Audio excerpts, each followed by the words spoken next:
Bueno, buenas noches, un nuevo programa 40 minutos. Vamos a seguir hablando de responsabilidad social en la información y en la comunicación y vamos a seguir trabajando el Objetivo de Desarrollo Sostenible número 16, que habla de paz, justicia e instituciones sólidas, porque lo que buscamos es darle contenido propio de acuerdo a la realidad de nuestro país. Hoy tenemos un invitado especial, por segunda vez en nuestro programa va a estar el doctor Rafael Bielsa. Rafael es, además de rosarino, abogado, político, escritor, poeta argentino. Rafael fue canciller de Néstor Kirchner por el año 2003, luego fue diputado nacional, le tocó ser candidato a gobernador por su provincia Santa Fe, fue titular del CEDRONAR, que es el Centro de Programación para la Prevención de la Drogadicción y Lucha contra el Narcotráfico, fue presidente de Aeropuerto Argentina 2000 y hoy es canciller argentino ante Chile. Rafael Bielsa, bienvenido a nuestro programa. Muchas gracias, Lali. ¿Cómo están ustedes? Gracias por invitarme. No, gracias por acompañarnos y como familiar de un expreso político quiero agradecerte porque fuiste de las personas que más nos acompañó durante ese duro trance, a muchos familiares realmente. Desde el foro siempre agradecimos tu presencia y agradecimos también que vamos a hablar hoy tu libro, ¿no? En el año 2019 escribiste este libro tan interesante de lawfare, guerra mediática judicial, cuando todavía no había documentos que conceptualizaran esto. Rafael, como para arrancar, viste que en nuestro programa yo referencio que hablamos de paz, justicia e instituciones sólidas. ¿Cómo ves que tu libro aporta en ese sentido hoy?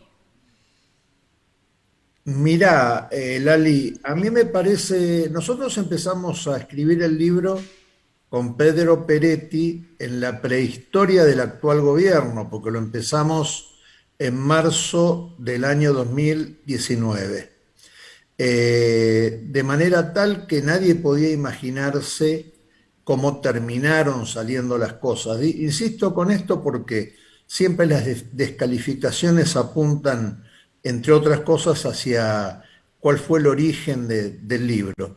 Y empezamos a escribir el libro por un caso conocido, pero conocido para los lugareños, que fue el asesinato de un abogado, Netri, Francisco Netri, un abogado, era abogado de la Federación Agraria, cuando la Federación Agraria era una institución que representaba los intereses de los arrendatarios y los pequeños agricultores, y fue asesinado.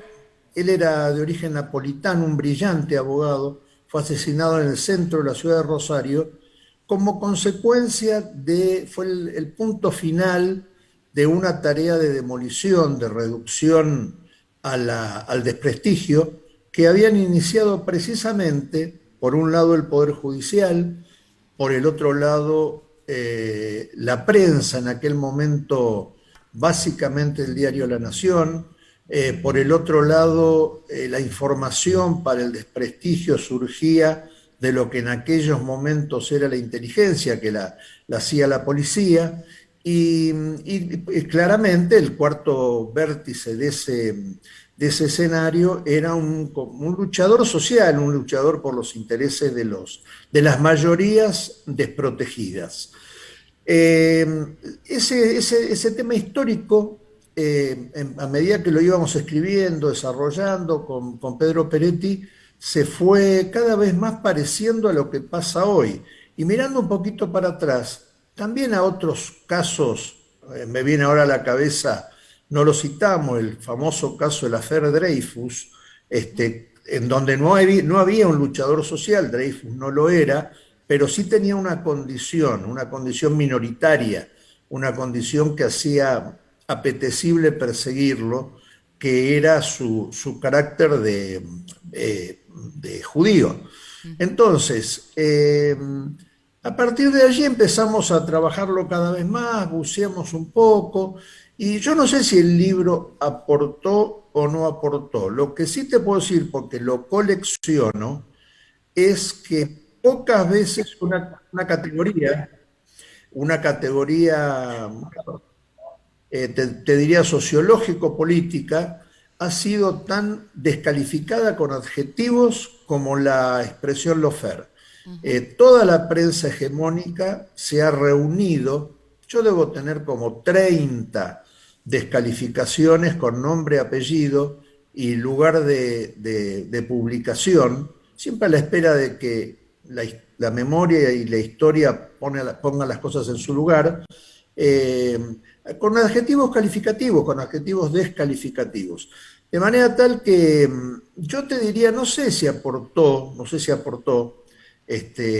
Graciana Peñaforte, una compañera, dijo una vez en una presentación que hicimos del libro, que hay una relación inversamente proporcional entre solidez de las instituciones y proliferación del lofer. A mayor debilidad de las instituciones, más proliferación del lofer. A mayor fortaleza de las instituciones, menos casos de lofer. Por eso es que en los países con instituciones sólidas, como por ejemplo los países escandinavos,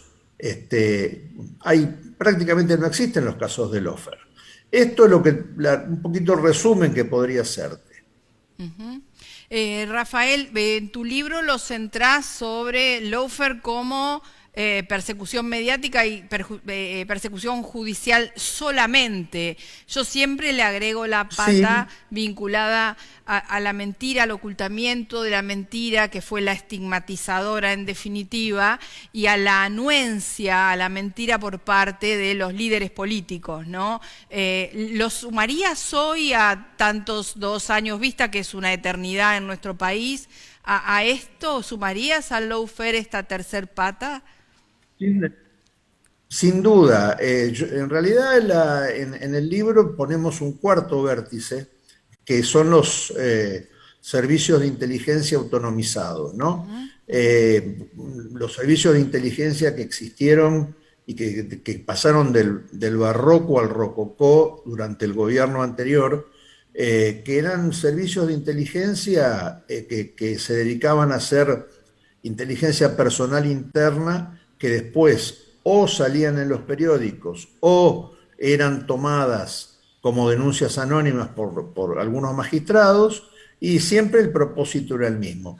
Y efectivamente, yo diría que el eje, de hecho, en algún momento pensamos llevar lo que vos acabás de decir al título: la mentira, la calumnia, la injuria y la indolencia moral de la sociedad, y en particular digamos, del sector de la política afín, porque es natural, o mejor dicho, no es natural, pero digamos de la oposición, uno no espera más que denuncias respecto de que de las vacunas están envenenadas. Pero el oficialismo, digamos, nosotros, el mirar para otro lado, mira, antes de que empezáramos la nota, yo estaba leyendo el comienzo de la trilogía de Primo Levi, que el libro se llama Los hundidos y los salvados. Es la mejor trilogía, el mejor libro que yo he leído sobre el Holocausto, ¿no? Estaba releyendo una página y él dice que las grandes persecuciones jamás pueden llevarse adelante si no es con el consentimiento tácito de una sociedad en todos sus estamentos. Entonces a mí me parece que la rabia de justicia, la sed de justicia, vos decías recién las veces que yo lo fui a ver a Julio, o que nos llamábamos, a Julio y a otros compañeros, eso carece de todo mérito. Yo no hubiera podido hacer una cosa distinta. Y si alguien me hubiese dicho, mirá, no te conviene, que es la famosa frase, no te metas en líos, ¿para qué? Sos presidente de una corporación. Yo no hubiera concebido hacer otra cosa.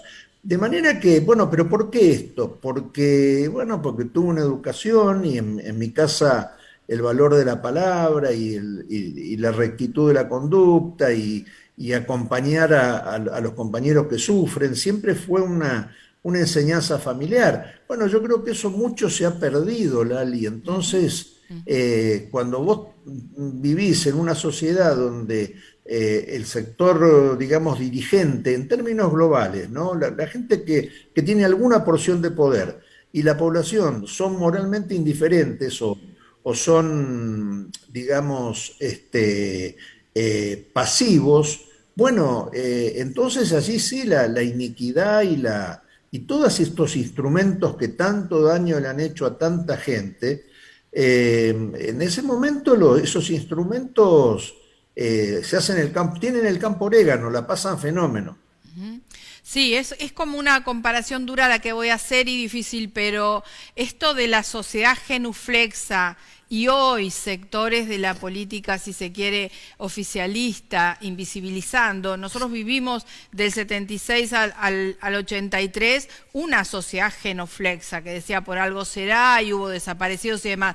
Y ahora hay perseguidos, presos políticos que están siendo invisibilizados y esa misma sociedad genuflexa tampoco ha tomado conciencia, un poco como vos decías también, ¿no? Esto es, este lawfare es oponerse a un modelo que fue exitoso, a un modelo, digamos, que produjo transformaciones en nuestro país. ¿Cómo no se reivindica? ¿Cómo la sociedad y hoy, si se quiere, también el gobierno no está dándole visibilidad al por qué la persecución a esta dirigencia, ¿no?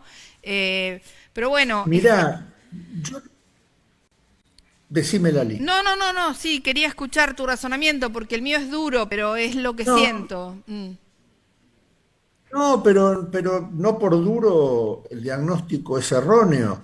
Mirá, a mí me parece, respecto de esto que vos decís, que, que quienes practicaron el lofer y quienes acompañaron en esa práctica y hoy son los que descalifican la práctica de la que ellos formaron parte, básicamente trabajan con la demolición de la figura moral del perseguido. Básicamente trabajan haciéndolo, pintándolo ante la sociedad como un individuo mentiroso, como un individuo ruin, como un apropiador de recursos públicos, como un individuo de vida rumbosa. Todos esos son los lugares comunes.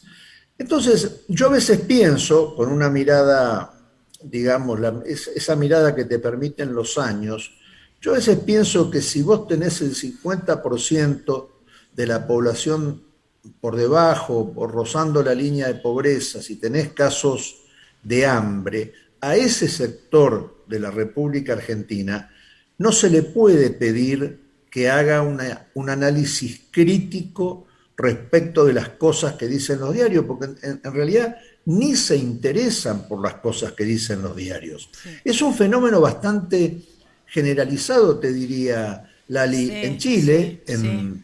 hubo elecciones el domingo, el último domingo. A esas elecciones el voto no es obligatorio. A esas elecciones fue a votar el 20% del Cada padrón vez menos. como promedio nacional. ¿Y por qué es eso? Y mirá que esta es una población y es un país que tiene un muy elevado nivel de respeto en la disidencia. Acá las cosas que se ven en Argentina, el modo de interrogar de los periodistas, las afirmaciones a las que estamos acostumbrados acá, no existe ese estilo. Sin embargo, la gente no se siente representada, no se siente Claro. convocada. Mirá, un jurista, Nicolás Murray Butler, que era un jurista norteamericano, creo, decía, al pueblo no solo hay que invocarlo y evocarlo, sino que también hay que convocarlo. Convocarlo. Bueno, yo creo que no se siente convocada, como si la política sucediera en otro lado, inaccesible, y no hay que esperar absolutamente nada de la política, y ese escepticismo, el escepticismo mismo, te lleva a creer acríticamente. Vos sabés que hace unos días salió un reportaje público que le hicieron los alumnos de periodismo de la editorial Perfil a Eduardo Valdés, ¿no? Bueno, Eduardo Valdés explicó las razones por las cuales él no consideraba que había cometido un error al vacunarse, explicaba lo del viaje, explicaba que en realidad cumplió una instrucción que le dieron y que no se había puesto la segunda dosis porque era la única manera que tenía de demostrar que no había sido un acto de picardía. Bueno, cuando vos lees los comentarios a la reproducción de la nota en el diario online, los comentarios tienen un nivel de descalificación y de crueldad y de exceso que uno dice, bueno, a ver, pero ¿qué puede provocar esto? Bueno, yo creo que lo que provoca eso es una declinación moral que se vive además como frustración. Y la frustración genera ese rencor sordo, esa especie de, digamos, cuando la gente no tiene con quién desquitarse de un malestar. Y entonces, por eso es el nivel también de agresividad. Si querés acceder a los mejores contenidos, entrevistas, informes y novedades sobre responsabilidad social, conectate a www.responsabilidadsocial.tv. Este año, formate en responsabilidad social. Hoy, el conocimiento solo no alcanza. En EduForce te ayudamos a comprender la realidad y te damos las herramientas para llevar la responsabilidad social al interior de tu organización. Desde un proyecto hasta una estrategia integral, te enseñamos a diseñarlos, ejecutarlos y a medir y comunicar los resultados. En nuestra plataforma digital podés encontrar textos, videos y participar de clases en tiempo real con el profesor y otros alumnos. Lo haces a tu ritmo y desde la comodidad de tu casa. Llevamos más de 10 años formando las nuevas generaciones de líderes comprometidos con el desarrollo sostenible y ahora también en perspectiva de género. Ingresa en eduforce.com e inscribite.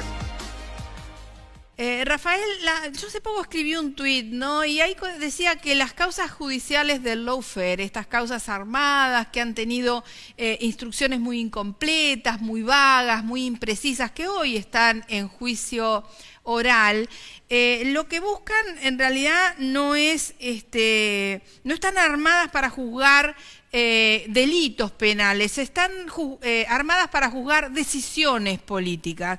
Vos que sos nieto de quien mejor conceptualizó el derecho administrativo, que fue Rafael Bielsa, y que sos una administrativista de lujo, ayúdanos a que nuestra audiencia entienda qué es la zona de reserva de la administración, qué son las cuestiones políticas no judiciales, porque en realidad esa es la base de los juzgamientos que hay hoy en Comodoro Pi a los presos y perseguidos políticos o a muchos de ellos. Bueno, la pregunta es muy interesante porque tiene dos andariveles, ¿no? El primer andarivel, que es el andarivel, digamos, más elemental, es que el derecho argentino de antiguo, ha categorizado jurisprudencialmente, inclusive muchos fallos de la Corte Suprema, que es un acto jurídico políticamente no justiciable. Y esa zona de reserva de la administración, está muy claramente delimitada. Por ejemplo, no puede ser sometido al escrutinio de la justicia un acto que está reservado en exclusividad para la administración, como por ejemplo, en un país como el nuestro, las relaciones exteriores, ¿no es cierto? Esto es por razones elementales de sentido común. Bueno, toda esa doctrina, no solamente la doctrina de los actos no justiciables, sino además, y peor aún, el vigor del principio de inocencia, ¿no es cierto? Cuando están demostrados todos los, o por ejemplo, la aplicación discrecional de la prisión preventiva, cuando están reunidos todos los requisitos para que el principio de inocencia sea acompañado por una libertad ambulatoria. Todos esos excesos no resisten el más mínimo escrutinio escrutinio jurídico, no lo resisten. Ahora, cuando eso está inserto en una sociedad, Lali, en la que la publicación en la prensa corresponde a la imputación, la imputación corresponde a el fallo de primera instancia con auto de procesamiento, y el auto de procesamiento se asimila a la prisión, bueno, entonces es muy difícil trabajar en esos términos, porque siempre hay que pensar, vos que sos una jurista notable, todos tenemos que pensar, todos pensamos naturalmente en la fisiología del derecho, no en la patología. Cuando la patología ocupa el lugar de la fisiología del derecho, entonces no estamos en un estado de derecho. Este es un andarivel para juzgarlo, que yo me ponga a hablar ahora de qué actos jurídicos no son susceptibles de revisión judicial, o, por ejemplo, que yo me ponga a conjeturar ahora o hacer teoría en materia de derecho penal respecto de lo que se llama una imputación objetiva, que tiene que ver con una responsabilidad indirecta. Es responsable porque firmó tal decreto que resuelve tal cosa, o es responsable porque tenía una responsabilidad invigilando y no la hizo cumplir. Bueno, son diabólicas esas discusiones, porque rápidamente vas a la casuística. En términos de la fisiología del derecho y no en la patología, esto es lo que debiera suceder. Lo otro ser una excepción o un tema que se resuelve de manera contenciosa, pero que finalmente prima el buen criterio. Los fallos de la Corte debieran tener una autoridad. En Estados Unidos, que siempre nos dice lo que tenemos que hacer, que es un poco lo que se hace de las fronteras de Estados Unidos hacia adentro, pero nunca de las fronteras de Estados Unidos hacia afuera, la Corte Suprema resuelve 60 causas por año, y no es infrecuente un año en el cual el Estado federal no sea parte. Sí. Son casos que están vinculados con particulares, con compañías, corporaciones.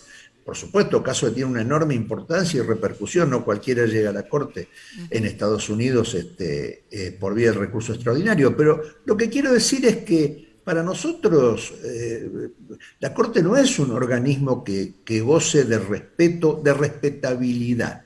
Y la autoridad es eso, la autoridad es, uno siempre habla del valor disuasivo del derecho. ¿Por qué es importante que se cumpla con las normas?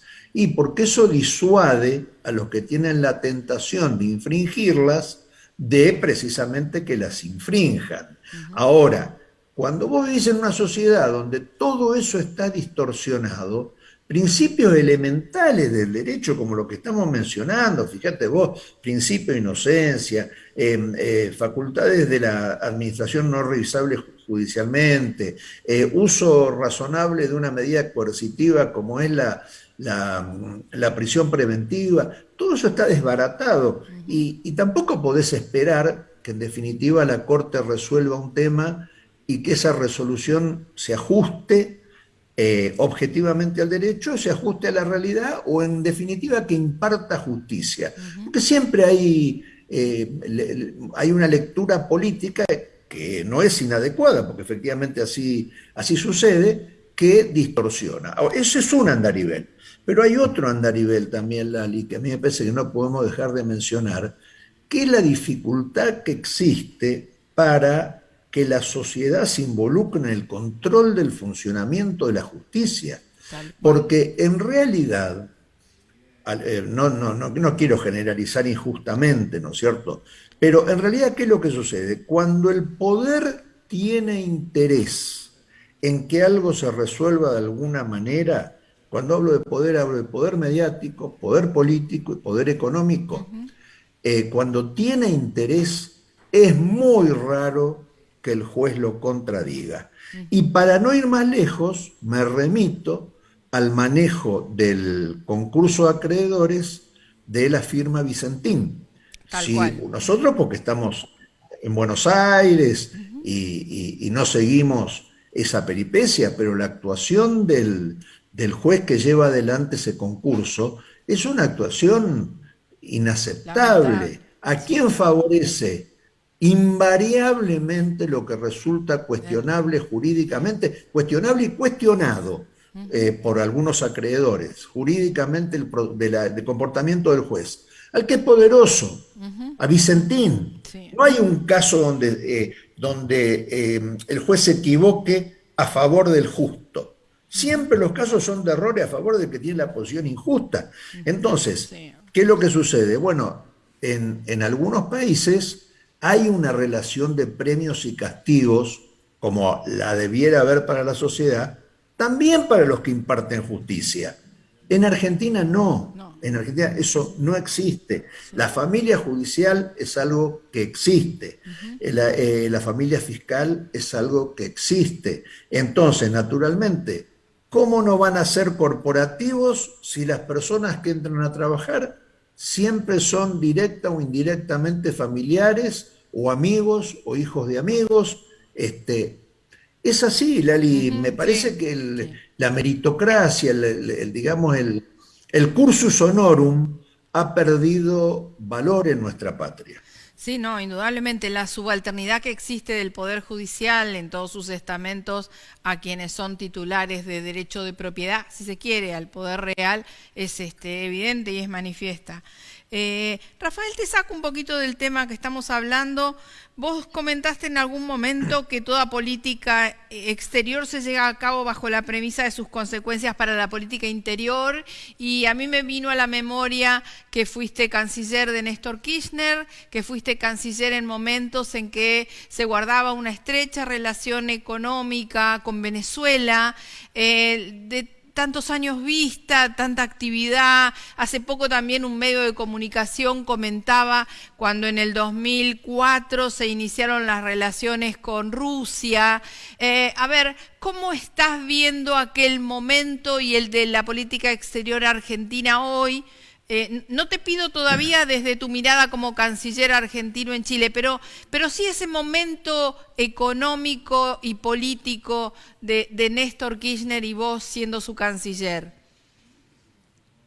Mira, Lali, el primer pantallazo que viene a mi memoria es que es un trabajo imposible de volverlo a hacer, porque fueron 3 años y a mí me quemó la tapa del cilindro. O sea, yo terminé, imagínate, una vez hicimos los números, fueron 3 años a razón de 275 días del año fuera del Sí, país. sí. Entonces era una cosa, porque estábamos en default, porque queríamos abrir Rusia, porque queríamos abrir China. A mí me tocó viajar 6 veces a China para firmar todos los protocolos fitosanitarios, todos los instrumentos que hoy sirven para que China sea un destino que debemos cuidar mucho de nuestras exportaciones. Bueno, estaba la negociación de la OMC, estaba la negociación Mercosur-Unión Europea, las reuniones al interior de Mercosur. Era una cosa realmente demoníaca, de subidas y bajadas, de ir a renegociar o a sostener la posición argentina del quite de una parte importante de las acreencias, y que en Japón nos llenaran de huevazos o de tomatazos en Roma o de protestas con pancartas en Wall Street. Bueno, fue una época muy difícil. Ahora, ¿yo qué es lo que digo? En ese momento, Venezuela fue muy generosa con nosotros. Yo solo quiero recordar, no nos tenemos que remontar a la época en la cual muchos compatriotas se asilaron en Venezuela. Los argentinos que nos íbamos al exterior teníamos tres destinos casi cantados. O nos íbamos a México, o nos íbamos a Venezuela, o nos íbamos a España. Hubo excepciones, pero esos eran los destinos. Pero no hablo de esa época, hablo del año 2002, 2003, 2004, 2005, cuando los grandes padecimientos posteriores a la crisis de diciembre del 2001. Bueno, Venezuela nos ayudó, cuando yo digo ayudar, es decir, bueno, a ver, tengo un país que está en default, tengo negado el acceso al crédito, pero tengo algunos vencimientos que tengo que pagar. Por ejemplo, Argentina, salvo una mañana, un martes a la mañana, nunca entró en default con los multilaterales de crédito. Néstor tuvo la sabiduría, la inteligencia, el talento y el carácter de maniobrar el barco de manera tal que, está bien, estábamos en default con la deuda con privados, pero con los multilaterales, sacando una mañana que hizo que Néstor amagó para conseguir mejores condiciones de negociación y las consiguió, sacando esa mañana, ese martes a la mañana, nunca estuvimos en default con los multilaterales. Entonces era un equilibrio, era el equilibrio arriba de la soga de colgar la ropa. Entonces, en aquel momento, que nos dieran una mano en términos financieros, que nos abrieran mercados a productos que la Argentina estaba fuera del mundo, Lali, no te lo tengo que decir.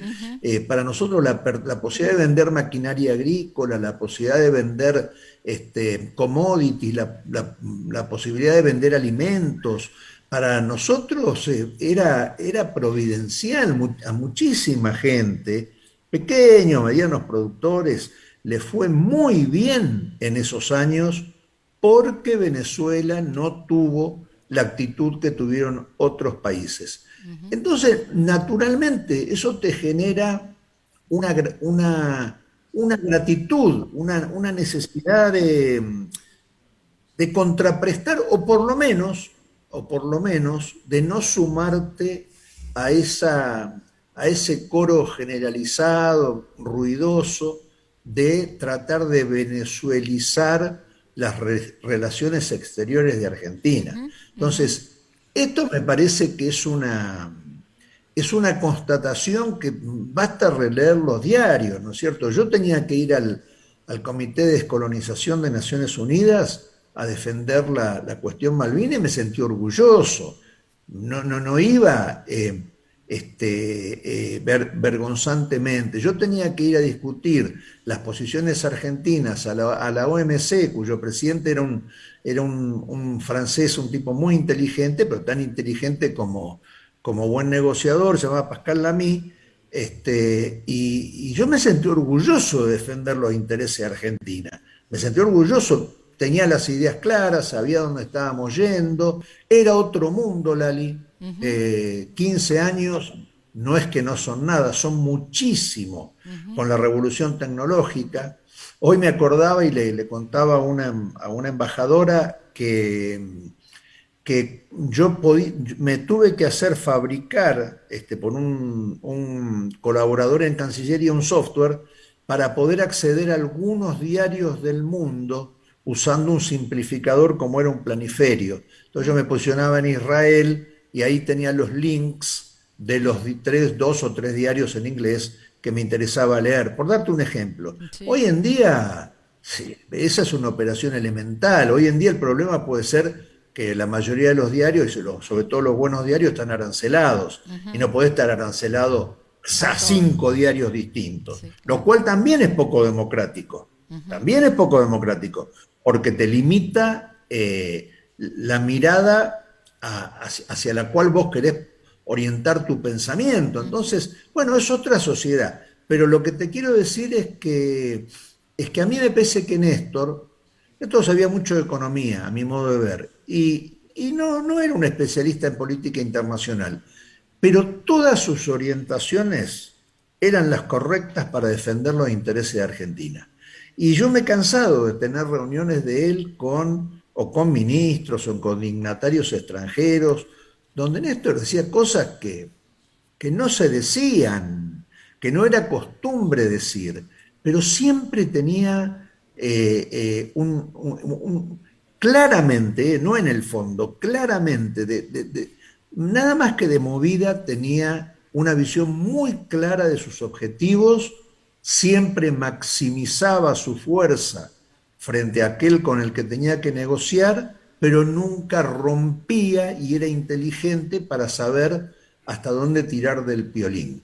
Me parece que la Argentina hoy tiene un escenario completamente distinto, Lali. Hoy el mundo está hiperfinanciarizado, hay un monopolio digamos, del conocimiento, de la producción del conocimiento, una concentración brutal. Me parece que hay una pugna que va a condicionar el giro del mundo en los próximos años, que es Estados Unidos-China, potencia declinante, una potencia emergente, una potencia que llegó a ser hegemónica, sigue siendo global, pero ya no es más hegemónica como Estados Unidos. Nosotros estamos en esa región. Me parece que no nos vamos a poder salvar de que se haga una frontera fría, así como en su momento existió el telón de acero, una frontera atlántica, como para tratar de preservar el territorio. Hay otros desafíos mucho más complejos. Entender hoy el mundo es mucho más difícil de lo que era en mi época, y encima la pandemia, que cambia las reglas de algo que para mí era fundamental, para mí digamos, como negociador que defendía los intereses de mi patria. El contacto personal era fundamental. A mí me ha ido muy bien con alguna gente que no pensaba como yo, es más, pensaba lo contrario, solamente por tener un trato personal cálido, recíproco, ¿no? Con otros no, con otras eso no se daba, pero el trato personal para mí era esencial en el ejercicio de mi ministerio. Sí. Bueno, ahora eso no existe, la virtualidad no reemplaza el contacto de ninguna manera, y uno piensa, bueno, ¿será que no lo reemplaza para mí? Pero sí lo va a reemplazar en una futura diplomacia. Ya hay quien está teorizando sobre si no convendrá en algún momento generalizar el uso de este tipo de plataformas y de esa manera no tener que desplazarse físicamente tanto, con los problemas de jet lag y de gastos. Bueno, veremos, pero ¿qué te quiero decir? Yo me sentí muy orgulloso, me siento muy orgulloso de haber sido canciller de Néstor Carlos Kirchner y de haber tenido los compañeros de gabinete que tuve, del primero al último. Y esa es mi historia y no reniego de nada de ella. Gracias, gracias Rafael. Se nos ha ido el tiempo y yo quiero dejar como última reflexión que, bueno, necesitamos decisión estratégica y necesitamos una conducción clara, necesitamos recrear un poquito ese espíritu de Néstor Kirchner hoy en nuestro país. Te agradecemos muchísimo que hayas participado en nuestro programa, como siempre, por tus conceptos tan claros, y ojalá, yo diría que sería una de mayoría excesiva de santafesinos en la Corte Suprema de Justicia, pero una administrativista como vos necesitamos, Rafael. Te mando un abrazo enorme. Muchísimas gracias, Lali. Muy gentiles por haberme invitado. Bueno, un abrazo. Gracias, enorme.